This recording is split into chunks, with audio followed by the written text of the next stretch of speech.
Good evening. I would like very much to take the liberty, with your permission, of finishing off a vort, even though the vort was complete, but there was a little bit of a extra second half to it, which would take us 2 minutes, and I think that it's important that you hear the vort because I think it's very worthy of the time. You see, the Parsha last week was Tisa, and this week the Parsha is Tisa. And it's in Tisa this week that it says, Moshe Rabbeinu said, Mecheni na misifracha asher kosovta. And we said on that, that's why his name was erased, was not put into Parsha Tisa. And we said, why Dafka Parsha Tisa? Because he didn't want to be there lurking in the background with kahuna in the entire Sedra, because he had given it to Aaron, and he didn't want to put Aaron in an uncomfortable position of feeling that there's a subtle reference to the fact that it was really his and he gave it to Aaron, so he's not mentioned at all. But what I didn't say to you is that Moshe Rabbeinu is the symbol of remembering the Torah. Not only did he teach to Klal Yisrael Kol HaTorah Kula, but he also worked very hard and went over it with them and over it that they shouldn't forget. And we see that the Gemara says that the day that Moshe Rabbeinu was nifter, Klal Yisrael forgot 3,000 halachas. It was like the cement between the bricks. You pull out the cement and all the bricks come flying down. And that's what happened with Moshe Rabbeinu. So what I want to share with you is that if Moshe Rabbeinu was the backbone or the cementing factor for Klal Yisrael to remember the Torah, if he's not in Parshas Tetzaveh, what's the segula for remembering? So in Parshas Tetzaveh, there was 101 psukim. And after every parsha, a siman is given, a word, which the gematria of that word is the same as the number of psukim in that week's Sedra. So what was the word put in? It's Michoel. That we know that Michoel is the Malach who is Mamuna in Shamayim for remembering the Torah. So if Moshe Rabbeinu wasn't in Tetzaveh, HaKadosh Baruch Hu put the Malach himself into Parshas Tetzaveh as a remedy for Klal Yisrael, an antidote to be able to remember the Torah. If Moshe Rabbeinu himself was not there, then the Malach himself, Michoel, Begematria 101, and he becomes the Siman. I just wanted to mention that because it's an important part of the Vort and it brings it out to full flourish. Now, if you take a look in the Sedra, you'll see the first thing that's discussed is the Machzis HaShekel. Machzis HaShekel means that there was a half of a silver coin, like a half a dollar, that was given for every single person. And the pasuk says, Ha'osher lo yarbe, that the rich man, if he wanted to be magnanimous and say, half a dollar, I'll give $200, he wasn't allowed to give more. And the Hadal, the poor man, was not allowed to give less than this half. So it says in Chazal that Moshe Rabbeinu was niskasha, that it was difficult for him to understand what this matbeya is. Now, we had, for instance, the Gemara says that Moshe Rabbeinu didn't fully understand the menorah because the menorah was very intricate with the flowers and the buds and how exactly. We said to you last week on Parshas Truma a deeper reason that it was specifically menorah, which we will not go into now.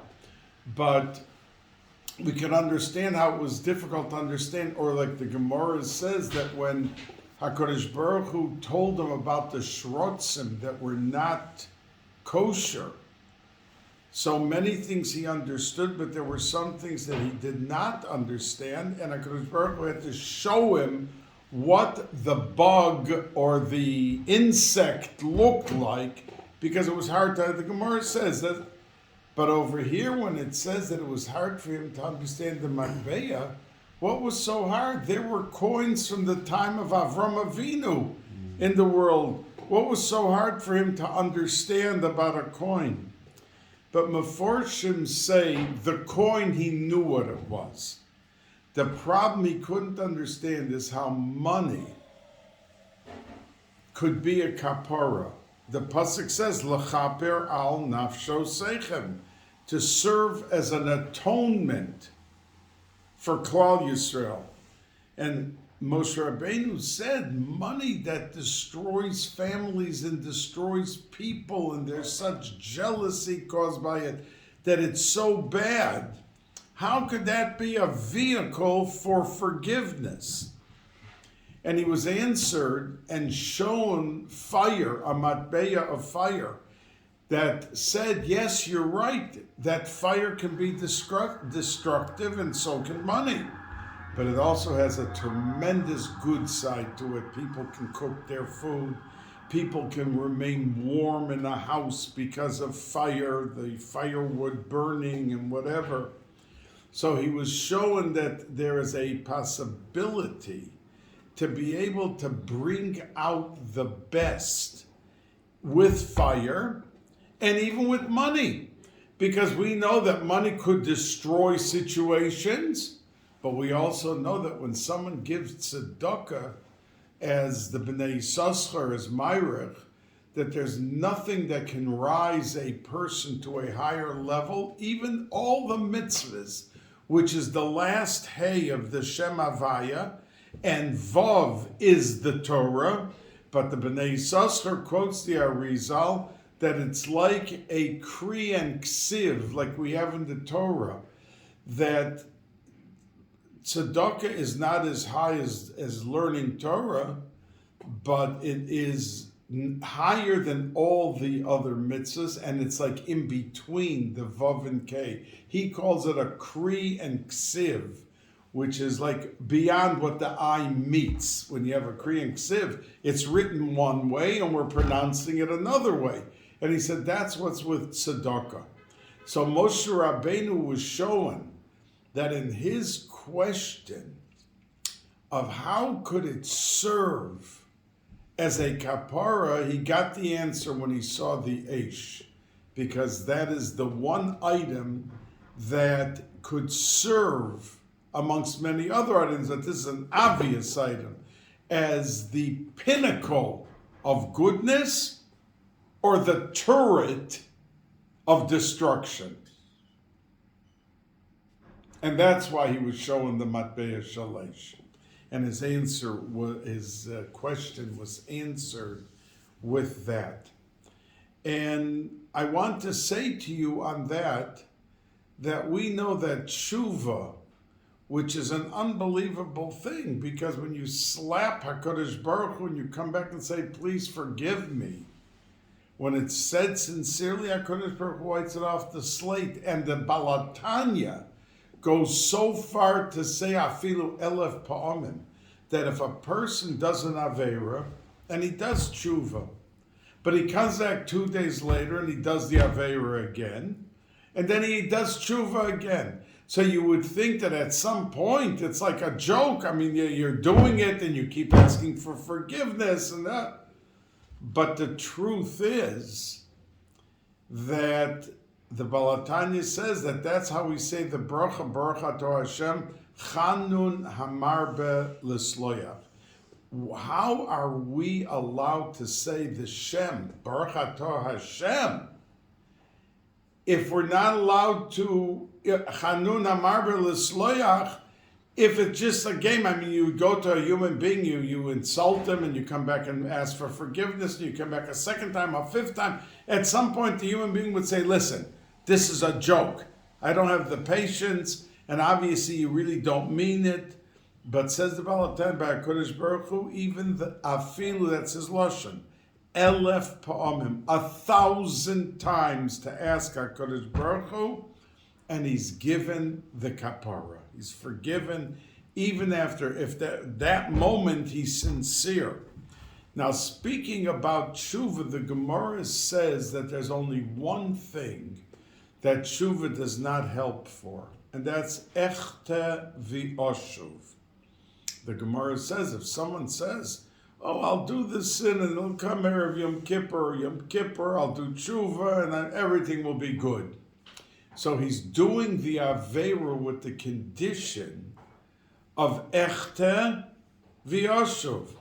So then the Gemara says, Ein maspikim biyado lasos tshuva. There is no opportunity given to him to do tshuva.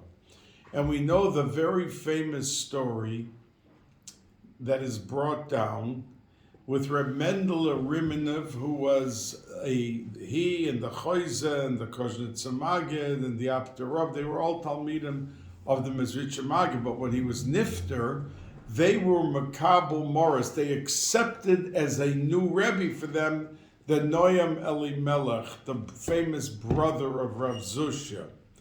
And when the Noam Elimelech was Nifter, before he was Nifter, he said that the biggest gift I'm giving to all my Talmidim, I'm giving to Reb Mendel Rimenov, the koyach, the power of his brain, the power of his mind. Koyach hamoyach.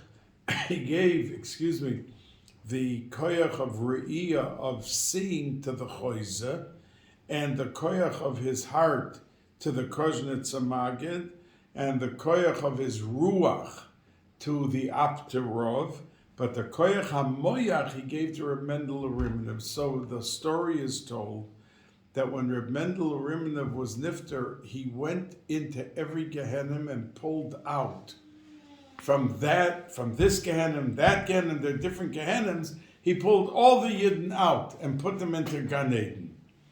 So when he got to the Gehenim of Echte v'Oshev, all those who were saying, I'll do tshuva, I'm enjoying the Aveira, but I'll do the tshuva.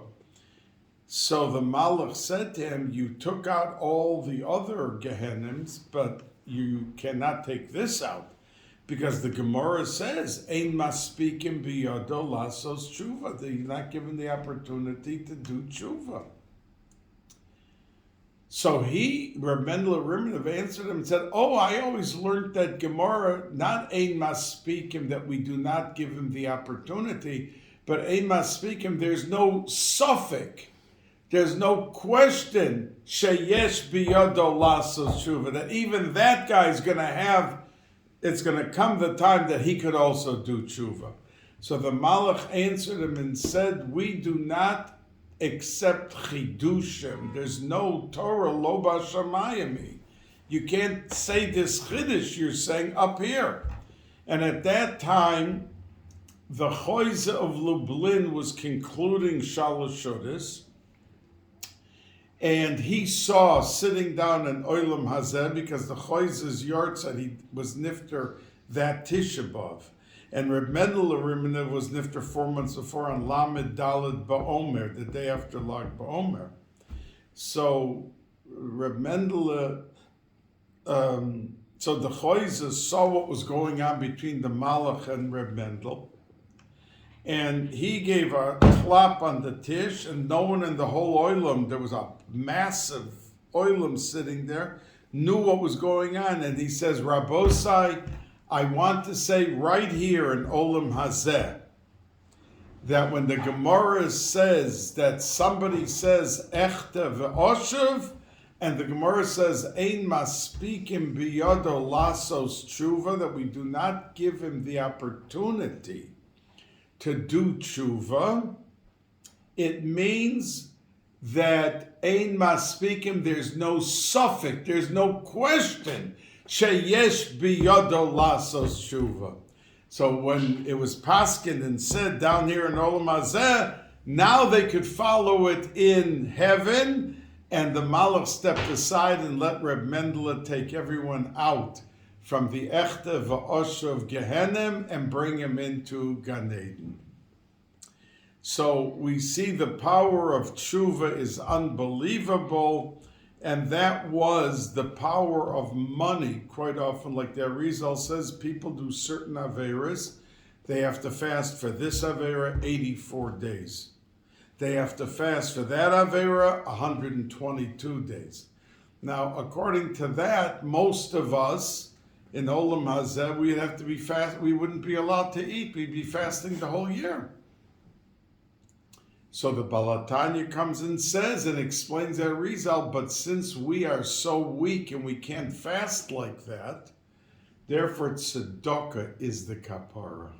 You don't have to fast to wipe out the tracings of the Avera, that you can give tzedakah. And he says how much you should give tzedakah for this Avera, this and that, which is Baruch Hashem a relief that we're able to cleanse our whole slate with tzedakah. And it also shows the power of tzedakah. And I say by all the shiurim to the women, that they should remember that when anyone comes to their door or meets them on the street, have a quarter or $1 or a $5 bill ready. Not everyone could give a $5 bill every single time, so give $1. And if that's too much, give a quarter. But never let the opportunity of tzedakah slide away. And that you say, no, I can't, or I'm not giving. It's pure Yetzer Hara. And it's an opportunity to really wipe the slate clean. And there are many maisen brought by Rav Zevin in his Sipurei Hasidim of people who were begged to give someone tzedakah to buy food, and he didn't do it. And he was nisgalgal, came back to this world, and the person that he was supposed to give to is the person coming up to him now. In this Gilgul, that person was nisgalgal and he was nisgalgal. So to fix that pagam, that problem that he created by not having given tzedakah. And he says it specifically on tzedakah. So we should be very, very careful. The Rebbitzin of the Vilna Gaon used to go out every Thursday and give money to, they used to go with her friend and collect money to give the poor money to buy food for Shabbos. So it says that one Thursday they went to the house of a lady that they went every week to, and she gladly gave them. And they came to the door and they knocked on the door, and there was no answer.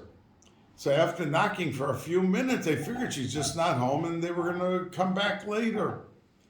And the Vilna Gaon's Rebbitzin and this woman promised each other that whoever dies first will come back in a dream to tell them what's doing in heaven.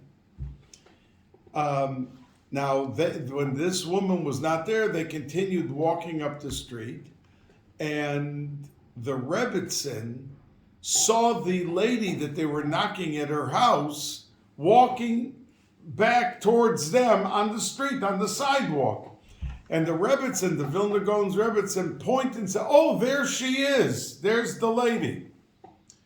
So the other lady was nifter first, and she came back to the Vilna Gaon Rebbitzin in a chalom.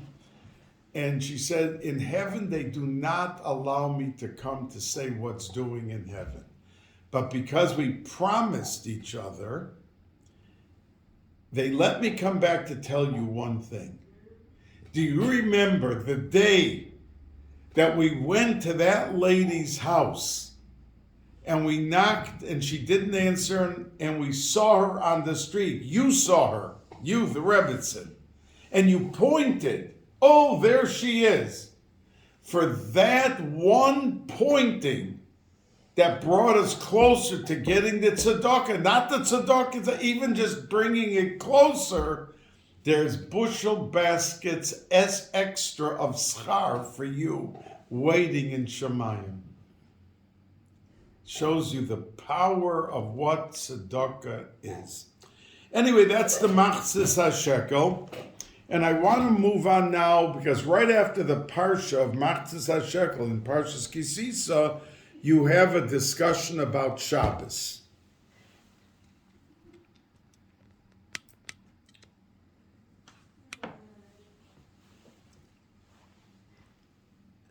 Now, it says in Sfarim, there is a famous kasha, and the Bnei Yissaschar brings it.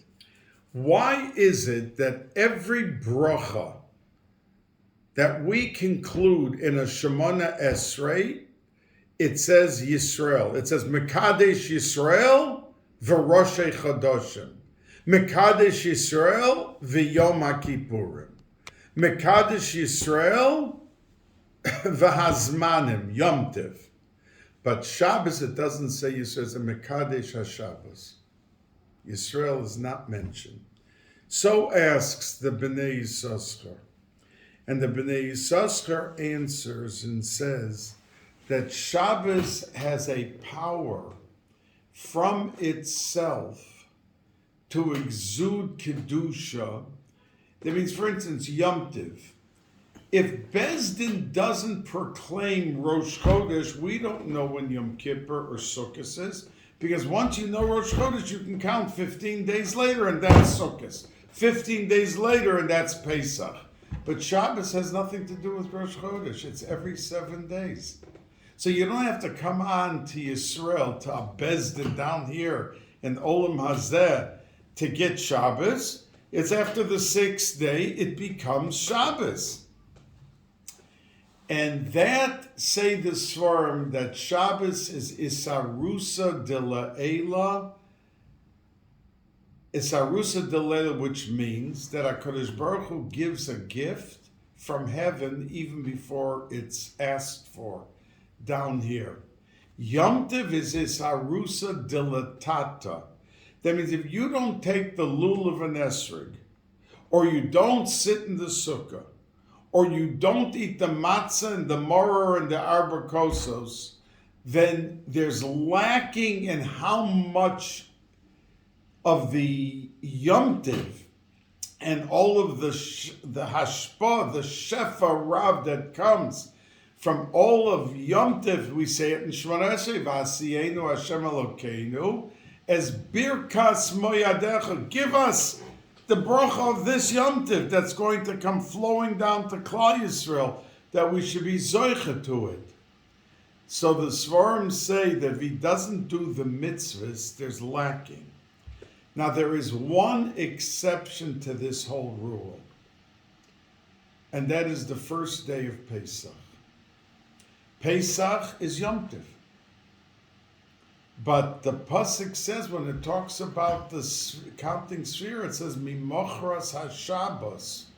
Now we know that word Mimochras HaShabbos, those two words, means the day after the first day of Pesach. But the Tzedukim didn't learn it that way. They said that the pasuk says Mimochras HaShabbos. We're starting to count Sphira every year on a Sunday, the day after Shabbos. Because the pasuk says Mimochras HaShabbos. So why would the Torah call the first day of Pesach Shabbos? I mean, it's Yom Tov. We can cook, we can carry, we can do everything. So why would it call it Mimochras HaShabbos? It's like a little misleading. Says the Bnei Yissaschar, because like Shabbos, if a Yid did nothing on Shabbos, the shefa still comes down to him. Of course, the more he does, the more he gets. That means he's Mahader and Oinig Shabbos, Shmira Shabbos, everything that we have to do. But this hashpah that comes down, basic hashpah, comes, it's Isarusa de La'ela. Yom Tov is Isarusa de Latata. But the first day of Pesach is the one exception in the whole year, that it has the koyach of Shabbos, that even if a Yid doesn't eat the Pesach, doesn't eat the matzah, doesn't drink the foregone, that it comes flowing down to him, that he's uplifted, inspired, imbued, instilled into him an unbelievable, powerful koyach of what Pesach is.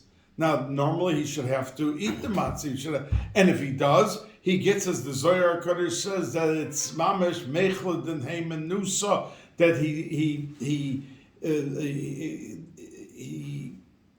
has gushing into his neshama the power of emunah. The second day of Pesach at the Seder, it's mechla diasvosa, that the matzah gives you a power of healing, and that's why many rebbes, the people took the crumbs of the matzah from the second Seder, crushed it after Yom Tiv, and put it into wine. And if someone was deathly sick, they gave him to drink from that wine.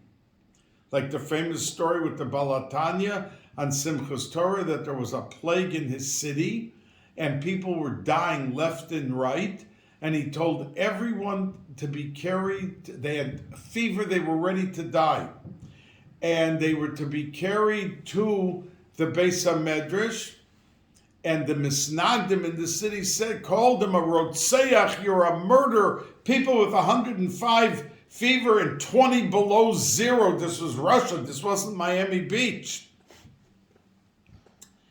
And to take them out in the bed, you're killing them. They were all brought, whoever was still alive, to the Beis HaMedrash, and they gave them to drink from the wine that had the matzah of the Balatanya crushed into it from the second Seder. Not one after that point died. Rav Zevin brings the story.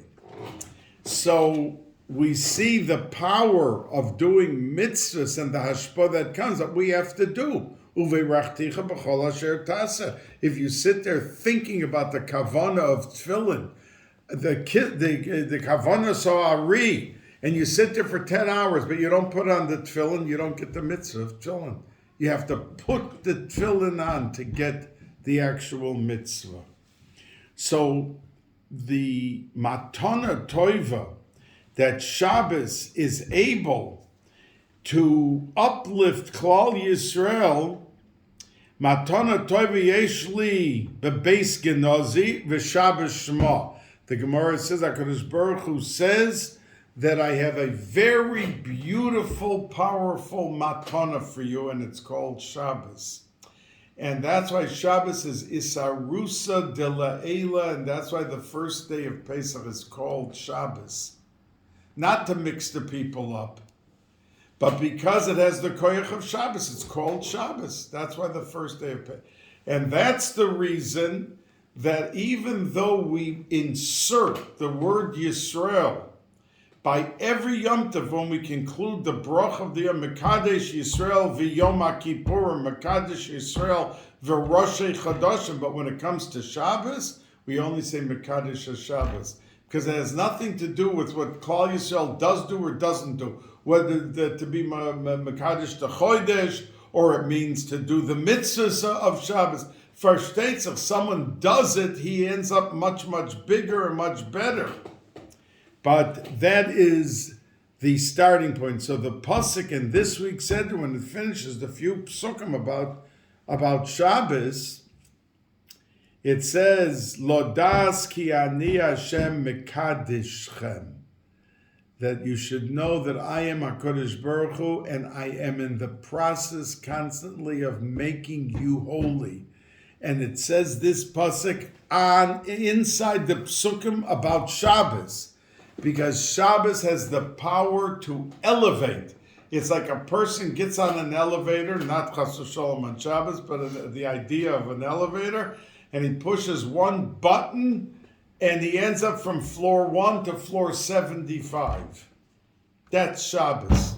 We enter into the Kedusha of Shabbos, that it's raining down and drenching our neshamas with that Kedusha Shabbos, the power of Shabbos, to be able to do so and to become better, and that we become internally, there's a metamorphosis, a process going on that we are becoming, not just theoretically, sermonically, but we are being drenched with Kedusha, that we are being transformed, and we are becoming better Yidden because our neshamas are being able to be uplifted and inspired and everything that goes with it. Now, right after the discussion of the Shabbos comes a discussion of the fact that the Yidden made the Egel. Now,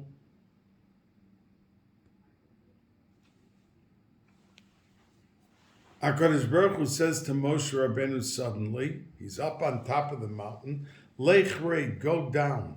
Ki shichei samcha, your people have become very spoiled. Asu lahem egel masecha, they made a golden calf. And Moshe Rabbeinu comes down with the luchos, and he breaks them.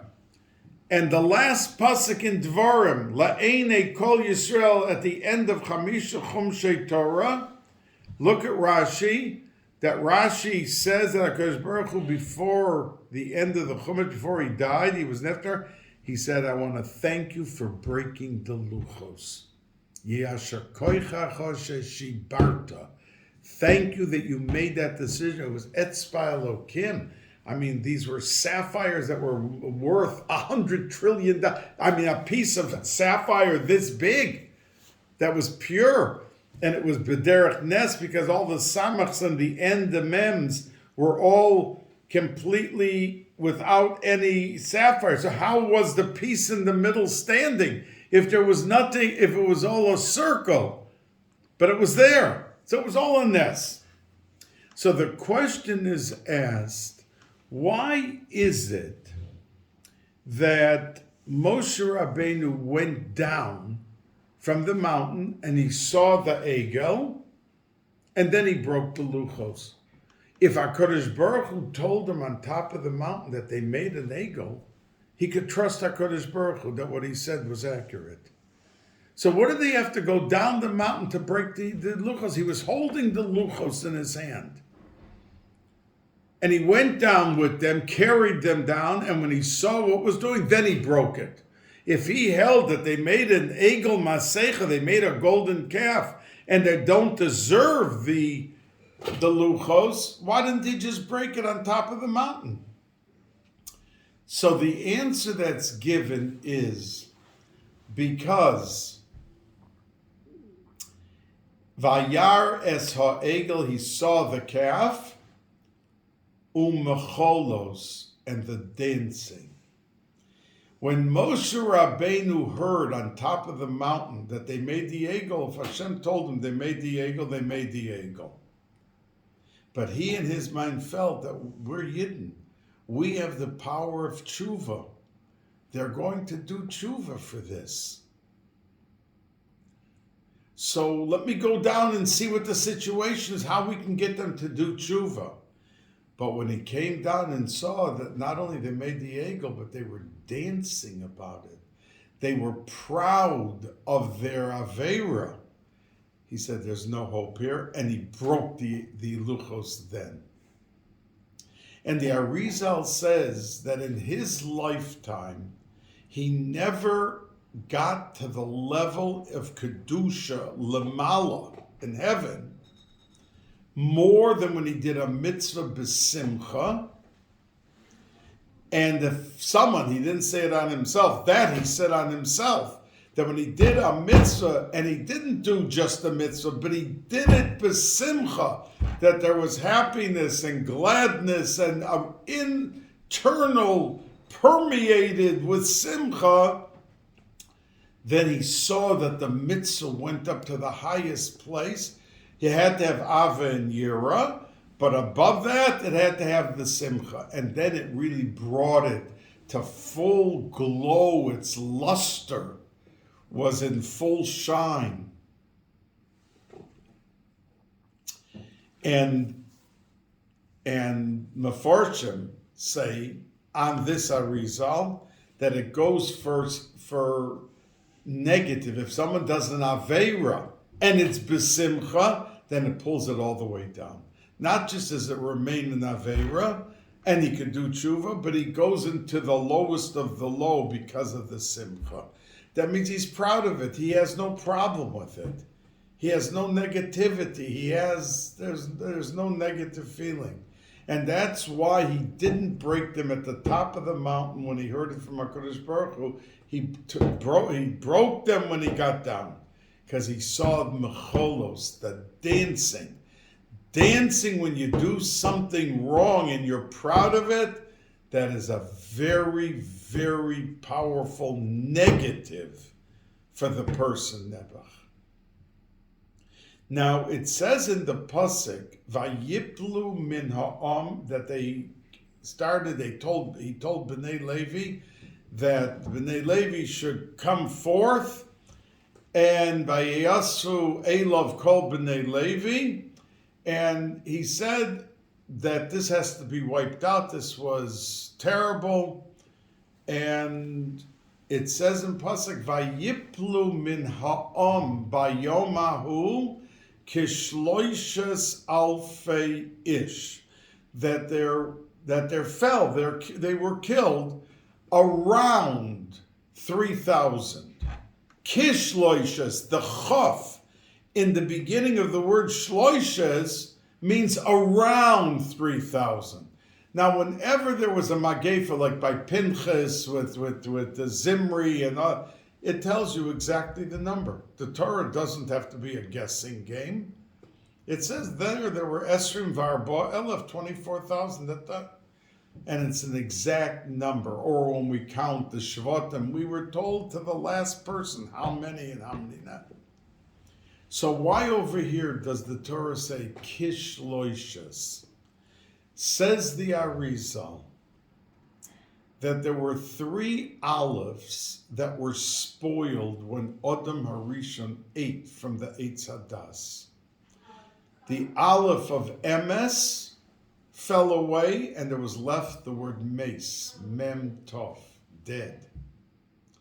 The olive from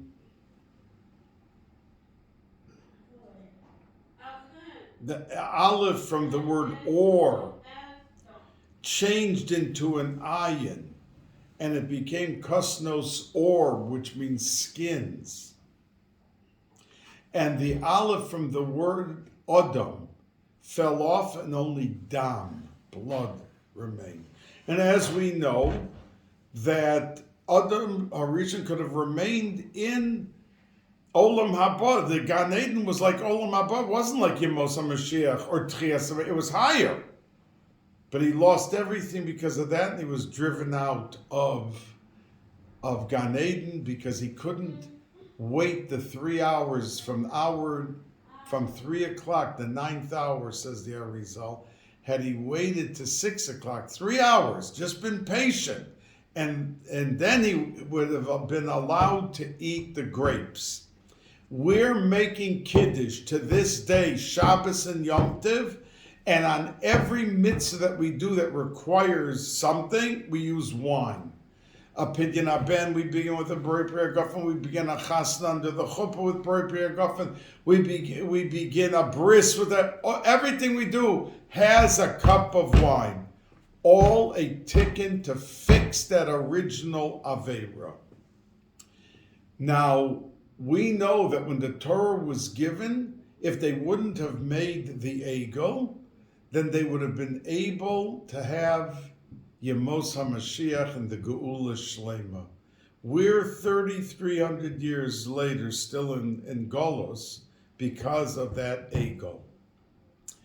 So it would have had a tikkun, says the Arizal, those 3 olives that were spoiled, Adam, the olive, Emes, the olive, and Or, the olive, because of the egel. So on the day that happened, the Torah is telling us not just about a number of how many people died. It wants to be merames kishloishes, like the 3 alfei, which means thousands, but it also means olives, the olive Those 3 olives that would have been had a complete ticket, and there would be no misa, and there'd be no dam, and all of this, and the ore wouldn't have been into skins, but it would have been pure ore, like we're talking about, the ore agonos. That's what would have happened had there been no egel. So the Torah wants to be maram is not just to tell you the number. The number they could have said, shloshas alfei, 3,000 people. But they wanted to tell you that there was a pagam that was not fixed, that would have really changed the world back to like it was way in the beginning. And that's why it says a chaf, like shloshas alfei ish, other Mauritians called ish. Shloishes alfei ish, the 3 olives that Adam Harishon spoiled by his eating of the Eitz Hadas would have been completely fixed at that time. So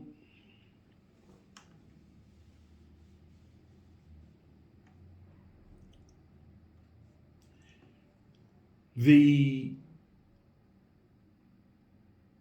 haftorah of this coming week is about Elisha.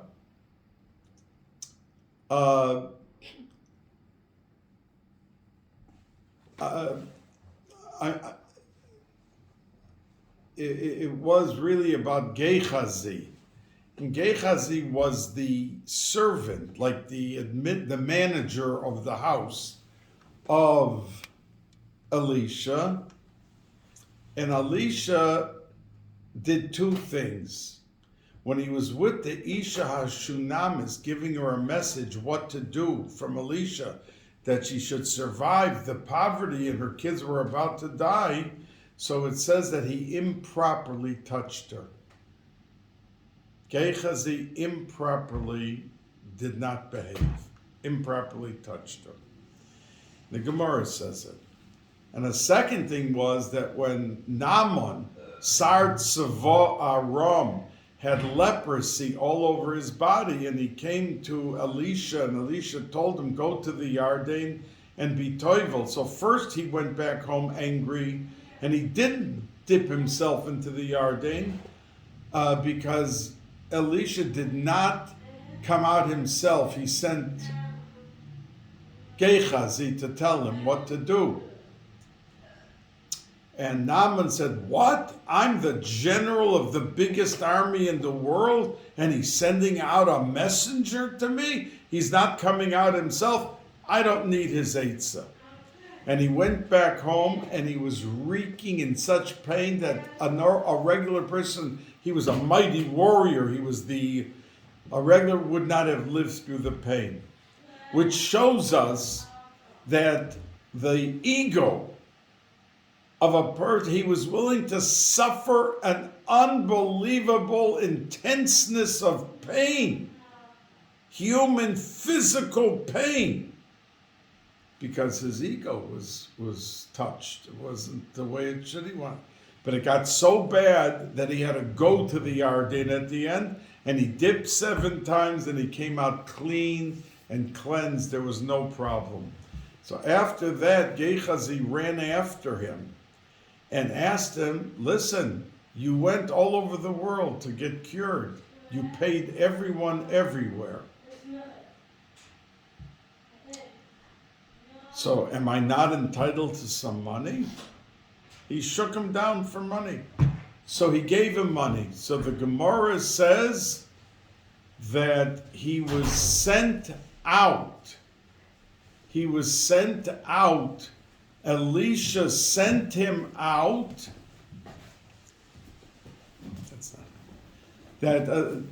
Elisha sent him out because of the money, that he shook him down. So the Meforshim asked, why didn't he send him out after he improperly dealt with the Isha HaShunamis? So, and he didn't, he knew about it, and Elisha did not send him away. Because he felt like our very beginning vort about Machzis HaShekel, that Moshe Rabbeinu couldn't understand how a kapora could come through money. Money could be so bad but it could lift us up also and have heat and food cooked with fire. And that's why he was showing fire. But the power of money can drag a person down even worse than our royals. And that's the reason, after he heard that he tripped with the money that he asked for, so, oh no, now you've got to leave. And he fired him and he had to leave. Gehazi did not remain with Elisha after that story. So we see that our human frailties, like Reb Mendel Rimanov says, that even though Echta v'oshav ein maspikim biyado lasos tshuva, that he touched it, that there's no way, in other words, there's no question, that no suffix, that a person is given the opportunity with all of our human frailties and difficulties and shortcomings, we should be able to overcome them and bring out the true essence of our neshamas, which have the power of luster above and beyond anything in Olam Hazeh. A good night.